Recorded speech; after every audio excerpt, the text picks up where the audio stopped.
আপনারা দ্বিতীয় হিজরির যে বদরের যুদ্ধের কথা জানেন, বদরের প্রান্তরটা মদিনা থেকে প্রায় 130 কিলো দক্ষিণ পশ্চিমে। তো ওখানে গেলেন মদিনা থেকে তিনি। যাওয়ার পরে এক জায়গায় তিনি সেনা ক্যাম্প স্থাপন করলেন। স্থাপন করার পরে হাব্বাব ইবনুল মুনজির রাদিয়াল্লাহু তাআলা আনহু তিনি জিজ্ঞেস করলেন, ইয়া রাসূলুল্লাহ, এই যে আপনি এই জায়গায় বদরের প্রান্তরে সেনা শিবির স্থাপন করলেন, সেনা ক্যাম্প স্থাপন করলেন, এটা কি আল্লাহর দেখিয়ে দেয়া কোনো জায়গা নাকি আপনার ইচ্ছায়? তিনি বললেন, আমানজিলান আনসালাকাল্লাহু লাইসা লানা আন নাতাকদ্দামাহু ওয়ালা নাতাআখারা আনহু।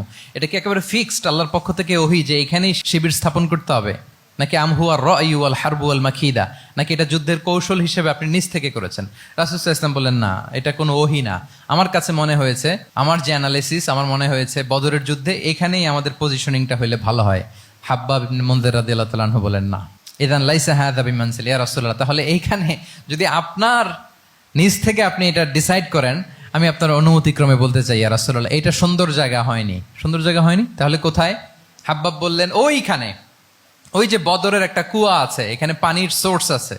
আমরা যদি ওইখানে একটা ব্লকেট দিয়ে দাঁড়াতে পারি, তাহলে কোরাইশরা এসে আর পানি খেতে পারবে না। ওরা পানি না খেয়েই মরবে, যুদ্ধেও মরবে, পানির অভাবেও মরবে। আল্লাহু আকবার। এক মুহূর্ত দেরি করলেন না রাসূল সাল্লাল্লাহু আলাইহি ওয়াসাল্লাম।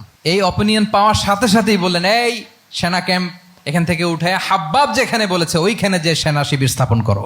এক সেকেন্ডও দেরি করেন নাই। তাহলে কোনো ইগোইস্টিক ঝামেলা ছিল না, ভেরি অ্যাকোমোডেটিভ ছিলেন রাসূল সাল্লাল্লাহু আলাইহি ওয়াসাল্লাম।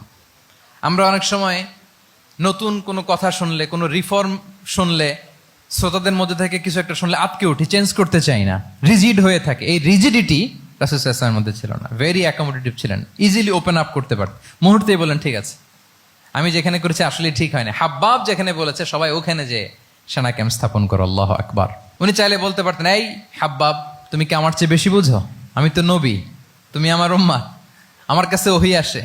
কোনো ধরনের আর্গুমেন্টে না যে সরাসরি রাসূল সাল্লাল্লাহু আলাইহি ওয়াসাল্লাম এটাকে মেনে নিলেন। আল্লাহু আকবার। তাহলে এই যে ইন্টারাকশন দেখেন, কত চমৎকার ইন্টারাকশন ছিল সাহাবীদের সাথে রাসূলুল্লাহ সাল্লাল্লাহু আলাইহি ওয়া আলিহি ওয়াসাল্লামের।